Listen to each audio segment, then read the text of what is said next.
colonial rule, Achebe's education was steeped in both Igbo tradition and the Western values of post-colonial Christianity.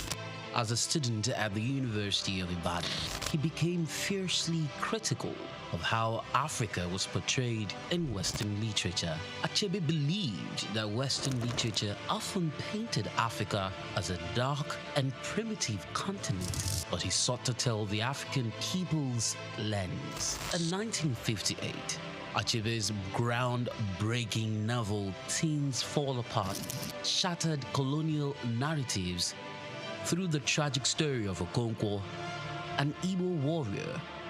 Achebe illuminated the complexities of African culture and the devastating effects of European colonization. Things Fall Apart became more than just a novel. It became a symbol of African resistance against the oppressive narratives of colonialism. Achebe was not just a writer, he was a passionate advocate for African self-determination, and his political activism made him a critical voice in the post-colonial era. Even after a life marked by personal and political struggles, including a car accident that left him passionate. Take Nigeria because it's the mind that needs to first of all be rebranded. Idris said he's going to be putting Nigerian labor, Nigeria content and materials first. If you say Nigeria first and it is just us down here that, are pushing that agenda, it's going to be a big struggle. Do you think Nigerian firms, Nigerian organizations should start looking at getting their staff involved in this market or buying to keep for their staff? Within this side, let's also learn citizen diplomacy. See something. This is Souq business landscape. Welcome back, many thanks for joining us on the program. Now let's move straight to our next story. Yesterday we did told you story about the National Drug Law Enforcement Agency, NAFDAC, that seized some packs of drugs worth about billions of naira. And it's about 50 packs, having 20 packs in each.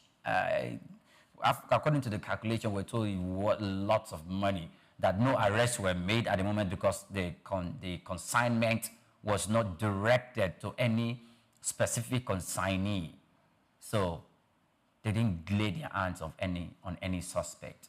But this is the story, the developing part of the story. The National Drug Law Enforcement Agency, NDLEA, has launched a joint investigation with the United States Drug Enforcement Administration and the UK's National Crime Agency after seizing 1,000 kilograms of cocaine at the PTML terminal, Tinkan Island Port, Lagos. According to Femi Babafemi, the NDLEA's Director of Media and Advocacy, the suspicious consignment was discovered by terminal operators who promptly alerted relevant authorities. A joint inspection involving the Nigerian Customs Service, the DSS, the Police Anti-Bomb Squad, and others confirmed that the illegal cargo field testing by NDLEA identified the white substance as cocaine, triggering a multinational probe to unravel the syndicate behind the shipment. The bust marks one of Nigeria's largest recent narcotics interception and signals increasing international cooperation in tackling global drug trafficking network. Swift. Yes. If the DEA is involved, that's the Department of the DEA is the equivalent of the NDLEA in the United States of America, then the National Crimes Agency, the NCA, that's of the UK, if they are involved, before their involvement, the Nigerian Customs Service, the Department of State Services, the NDLEA, the police, because they don't know the I was asking myself, why do we need to involve the bomb squad of the Nigerian police? Because where they found the package, the way it looks, no one can determine what exactly is in there without, bringing all the experts' hands to bear on the matter so they can begin to unravel it. And after unraveling, we are told that this is one of the largest, And Narcotics bust so yes, far, thus far. the DEA is now involved and the NCA is not involved. This is good because for who knows, it could be going to somewhere where criminals, terrorists, bandits, and you name it, Yes. they could be the one ordering for it, and they might want to, yeah, of course. And it's a good thing Or that, just a very nice party in VI. well, I don't Yes. even want to even think Yes. about that. I will say maybe unscrupulous elements who, because people do not just commit crime, go about to kill people, cattle rustling, go to people's community to ransack. Without and some sort of hard drugs Yes. and And influence. this is a good and great development. I can't begin to start naming the advantages of this seizure. It enhances international credibility and investor confidence in Nigeria. It strengthens Nigeria's image as a reliable trade partner and also encourages interagency and global collaboration. That is it for me. Interagency and global collaboration. And the fact that they busted this, it's going to result to economic loss in whoever was responsible for it, and it's also going to deter people from going into So minus the economic loss. The first good thing every time we hear stories like this, it means that we are taking drugs off the street.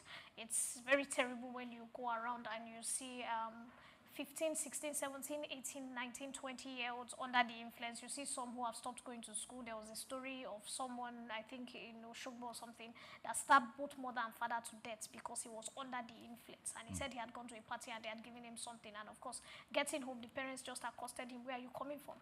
And because he was under the influence, by the time they tied him down and all that, they said it took almost 5 people to tie him down. And he had calmed down. He started asking, "What did I do? What did I do? What did I do?" So getting these drugs off the streets is critical for us as a nation, as a country, because our young people, we don't want them to be under the influence. There are already a lot of young people who are already suffering from substance abuse, drug abuse.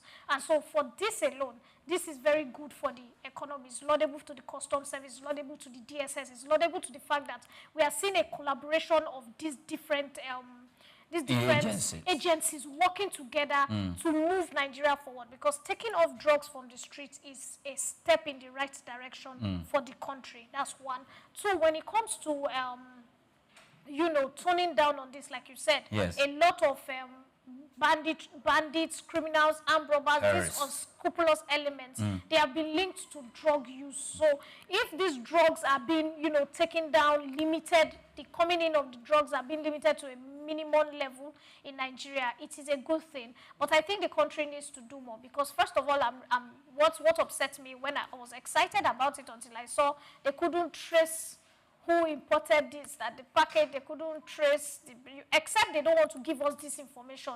I hope it's a case that they don't want to give us the information because maybe they have an underground thing that they are doing like the FBI.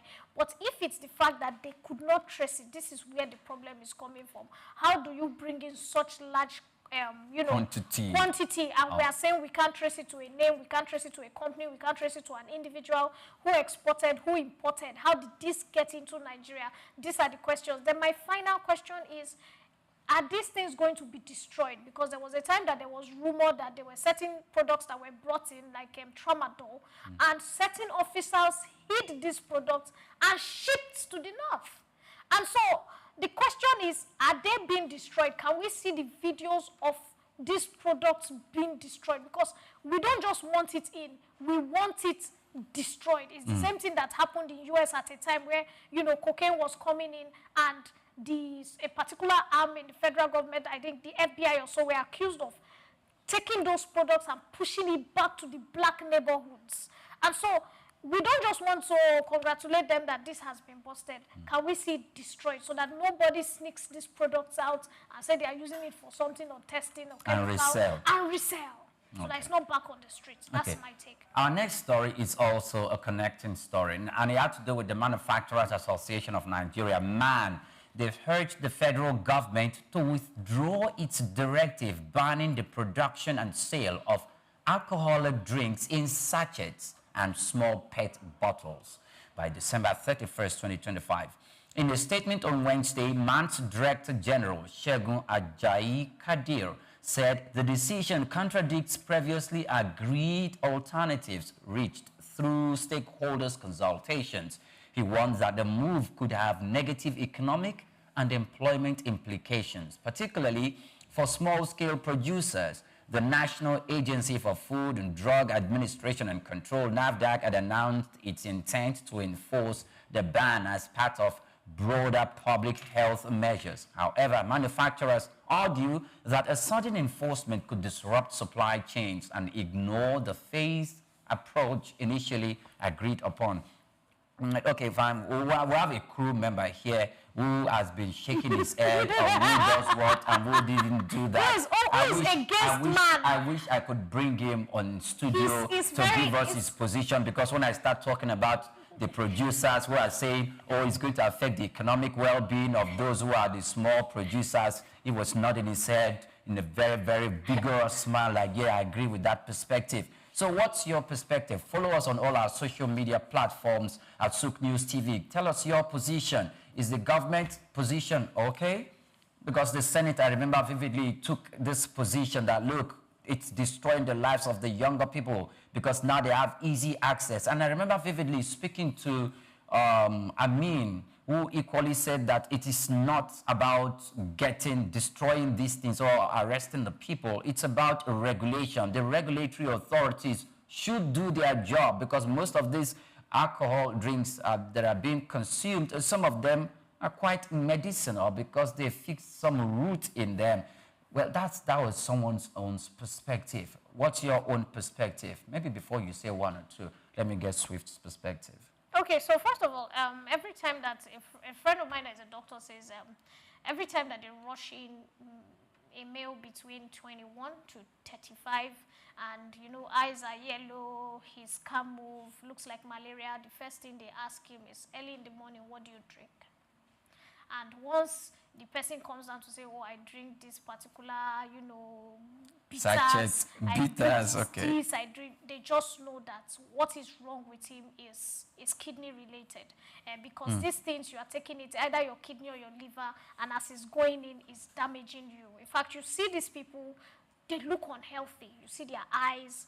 And many times when I'm in a bus with them and I see them, with this sachet, the first thing I ask, oh, have you eaten? And then, Mama, I just want to use and wash. I said, no, don't wash first. Eat. When you eat, then drink it on it, because you can't stop them from drinking it. I always tell them, eat first. Then when you have eaten, now wash. Because once you drink, it's hitting right to your kidneys and your liver and the damage over time. Now, some people will argue that, look, our fathers, I grew up in Warri for a bit. The first thing they do is they wash face with, gogoro. But you cannot compare that. That's healthy. That's natural. That's from the roof. But these sachet ones, they have chemicals to keep them preserved. And these preservatives, they are not very healthy. Now, in more developed countries, when you have things like that, when you make those sachets, you are not supposed to drink them after 3 to 6 months. But in Nigeria, we know that if you make them, even if the expiry date is 1 year, in the next 4 years, if they are available, people are still going to sell. How many people check these things for expiry dates? Very limited. Now, the former Ogogoro, so I think that what we are trying to do is, for me, men will always be men. I don't have a problem with you doing it. But I guess that the federal government... Oh, we've seen women drinking. Oh, no, of course. Women too will be women. The ones that wash face will wash face. But when women drink a lot, they call them men. It's just one of those things. But I feel that the federal government needs to face this off. Although it's cheaper, it's more available. If they call it cheap, easily accessible. Children can get it. They need to face this off and probably go back to our indigenous or Gogoro and whatever, and let's sell back in the jerry cans and the containers that we used to get our highs from with our small cups, because we are promoting our culture. Chinese people don't sachets. They still do their small tea cups, which works for them. Because anything sachet, like I said, the preservatives in it is harmful for humans. Now, I understand where manufacturing companies are coming from. They're yes, coming that's from the economic aspect of it. There is employment. People have already bought machines, sealing machines, mixing machines, and all that. I think they should go back to bottles. They should go back to something safer. I'm not a fan of this sachet thing because of the ripple effect. But what you have in the bottles are what you have in the sachets. Now, these are some of the arguments that came from the government agencies. They've said it's easily accessible. and it is, because it is so easily and cheaply accessible, it has now gone to the extent that people are now abusing it. No. And when people, when people now abuse it, it reflects on their life. And you actually, narrated a very good story there when it has to do with kidney related, and that's due to probably the excess consumption of this. So when it was in the bottle, it was more, maybe you can get that for maybe 7,000, 10,000, 15,000. No, the smaller ones are 2,000, 1.5. Okay, but sachet is 50 naira, 100 naira, 150. So some people cannot access it. Some people cannot access. So just the way other brands that had to do it, I mentioned that earlier, like toothpaste and all of that, they felt people can access the main big, what's it called now? Just packaging. Yes. So they make do with the small sachet for easy access. But the thing is this, yes, this civil organization is saying no. If we're looking at the economic aspect of it, a lot of people are going to go out of jobs. A lot of people are going to these are livelihoods for people. Definitely. And they need to earn. If we look at the functions of local government, I said it the last time we spoke on this issue. Some of the functions of local government is that they approve and they give permit to people who sell alcoholic drinks in their local environments. I know you are laughing sarcastically, like, oh, does that happen? But it's part of the law. It's part of the law of the local government. Before you set up a kiosk and they are telling you what are you going to sell, you say the kiosk is going to be located here, you want to be selling alcoholic drinks. They are going to even give you, they are supposed to even give you time when you are to open the market for that alcoholic drinks. They are even going to give you the permits on, look, you are not supposed to sell to anybody below age 18 or below 21. And no, because these are legal regulations. Yes. There was a time the Lagos state government was very, very strong on, look, don't smoke in public. Yes. Because they know that these acts influence influence children, influence underage persons who might engage in such acts when their guardians are not watching. But it looks like we've completely moved out of this, but when we are facing the economic aspect of it, we only have a good economy. An economy is as healthy as its population. Yeah. And another thing about this sachet is, I think they put a little more high in the smaller sachets, I don't know, compared to the bottles, because the bottles, when you drink, so for example, a driver is not very proud to put the bottle beside him, because once everybody spots it, they know. But you see those sachets, it's very easy to just tear and throw out the window. And before you know, Baba's clean eye like nothing happened. But compared to the bottles and all that, now, like I said, another challenge I have, we talked about accessibility for young children. Students in secondary school, they can easily put these things in their pockets and you wouldn't know compared to the bottles. And so it is, and then you're having young children that are already addicted. To the teachers. Before you get to secondary school, before you get to university, you don't wash face early in the morning before you enter class. Okay. And these things are really tough for society. And so I think that, but it's a 50-50 because of job creation and all that. The federal government needs to meet halfway, but because of the health, I'm just concerned about the health implications. Okay. And anything that is going to damage lives in the future, it's something that we need to take away. Yes, we need to avoid. Something we need to take away. And this is where we need to draw the curtain because we have overshot our time. So we'll say very big thank you to Benga Yanugba who joined us during the program. Thank you so much for being with us in the program and for your contributions to the show this day. And for you watching us at the other end, we want to hope that you've got something today. Thanks for watching. Do well to follow us on all our social media platforms at Souq News TV. I am Oyinpriye Krumale. Good morning to you. All right, they say that little drops of water make a mighty ocean. In between, just keep pushing, keep doing what you are doing. You are definitely going to succeed. My name is Swift Aderi, so have a beautiful, beautiful day. Take Nigeria because it's the mind that needs to first of all be rebranded. Literally said is going to be putting Nigerian labor, Nigeria content and materials first. If you say Nigeria first and it is just us down here that, are pushing that agenda, it's going to be a big struggle. Do you think Nigerian firms, Nigerian organizations should start looking at getting their staff involved in this market or buying to keep for their staff. Within this side, let's also learn citizen diplomacy. See something. This is Souq business landscape. Muhammad Yunus was born on the 28th of June 1940 in the village of Batwa, Chittagong, a British Indian colony which is currently known as Bangladesh. He attended Lama Bazar Primary and Secondary School in his village and passed the matriculation examination into Chittagong Collegiate School, where he ranked 16th out of 39,000 students. After his graduation in 1961, Yunus joined the Bureau of Economics as a research assistant and was later appointed lecturer of economics at the Chittagong College. During that time, he also set up a profitable packaging factory on the side. In 1965, he received a Fulbright scholarship to study in the United States, where he obtained his PhD in economics from the Vanderbilt University Graduate Program in Economic Development. Between 1969 and 1972, after his keen education excellence of apex heights and proportions in the United States, he returned home and was appointed professor of economics at the University of Chittagong. He was eventually appointed onto the board of directors to the United Nations Foundation, where he served for 33 years.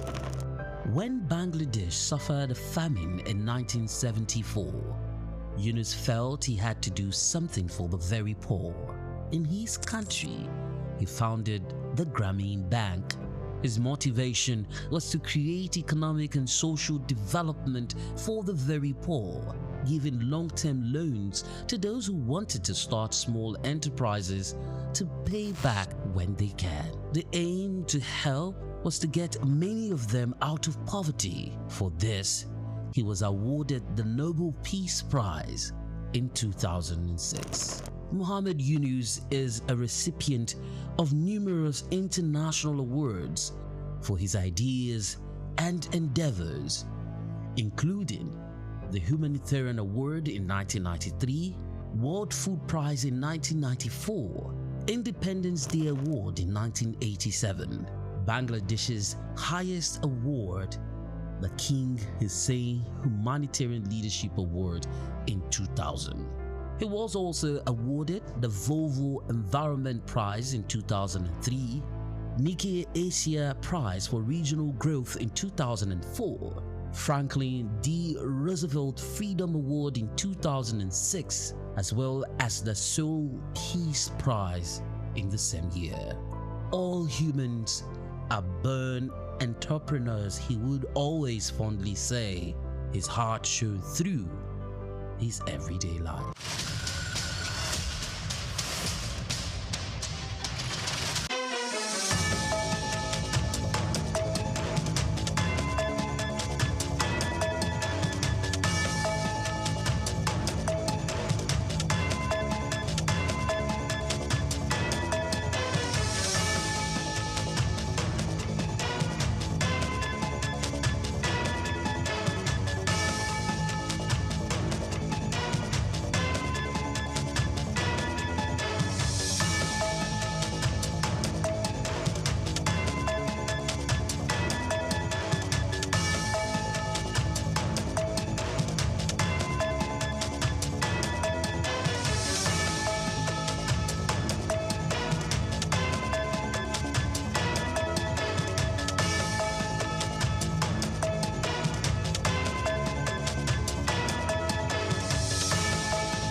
Science and peace stand as twin pillars of global harmony. While science unlocks mystery, advances life through innovation, peace, on the other hand, provide the calm soil where discovery blooms. They transcend nations, bridge divides, and light the path toward unity, progress, and a future where knowledge serves humanity and hope prevails over conflict. International Week of Science and Peace is an annual observance formally recognized by the United Nations General Assembly in 1988, following its successful inception as non-governmental initiative in 1986 during the International Year of Peace. Celebrated between November 9 and 15, the observance underscores the crucial role of science and technology in promoting global peace, security, and sustainable development.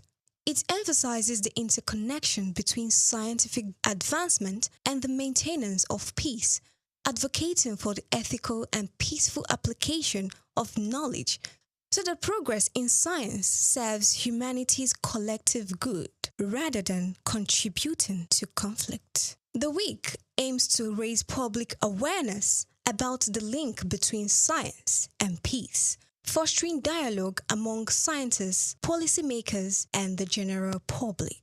By promoting international cooperation in science as a shared public good, the observance addresses root causes of global conflicts such as poverty, inequality, environmental degradation, and health crisis. It also highlights how ethical research, shared knowledge, and innovation can help achieve the United Nations Sustainable Development Goals, particularly SDG 16. Peace, justice, and strong institutions, reinforcing that science, when guided by human values, can be a force for peace, justice, and progress. This annual observance provides a critical focal point for governments, academic institutions, and NGOs to organize activities, including conferences, workshops, and educational programs that explore how scientific and technological progress can bridge divide,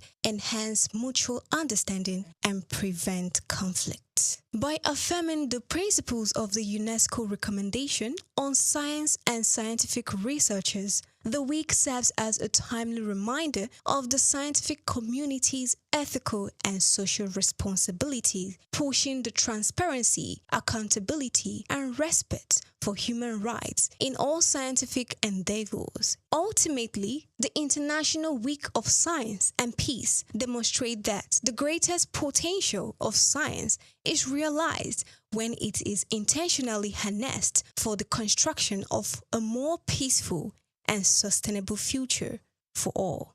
Praise Matthias, Souq News TV.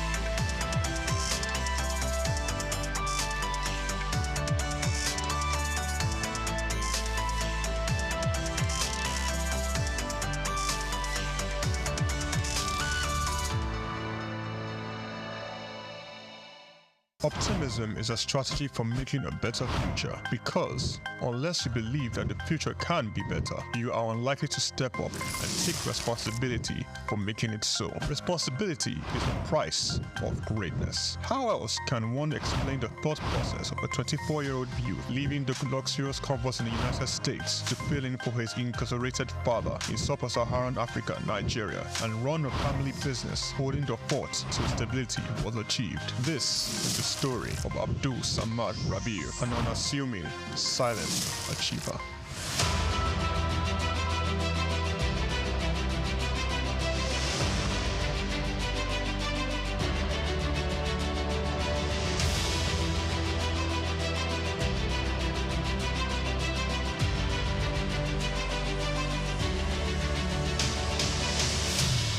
Samad Rabiu attended Capital University, Columbus, Ohio, and returned to Nigeria to oversee the family business when his father, Ishaku Rabiu, was detained by the administration of General Muhammadu Buhari for allegedly not paying the rice report duties. Not only was his father under investigation, the family business was under scrutiny. These harsh realities of being thrust right into the middle of it all shaped the young man's resolve to hard work in silence. Abdul Samad Rabiu is the son of one of Nigeria's foremost industrialists, late Khalifa Ishaku Rabiu, founder of Ishaku Rabiu and Sons Group.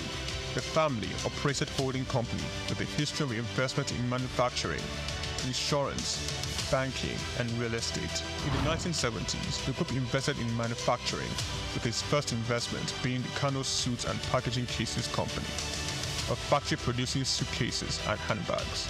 In 1972, the Bagauda Textile Mill, manufacturing woven clothes for uniforms, importing and trading in different segments of the economy, including frozen food service, sugar, and a motor vehicle and parts distribution company specialized in Daihatsu products. Abdul Samad Rabiu was born with a very big silver spoon in the ancient city of Kano on the 4th day of August in 1960, 57 days to Nigerian independence.